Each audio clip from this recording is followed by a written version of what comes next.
How to delete scheduled posts on TikTok. So you scheduled a post on TikTok but you want to delete the scheduled post. This video is actually for you. So looking right here is the homepage of my TikTok app.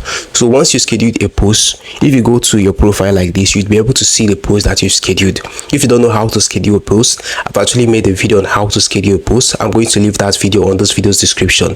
So you need to go ahead and watch that video to understand how to schedule a post. So looking right here, in order for you to delete a scheduled post, you need to go to the scheduled post that you want to delete like this. Go to the post like this and click on the three dots icon on the post like this. Once you do that, you're going to be able to see the option of delete. So you just need to go ahead and click on delete like this.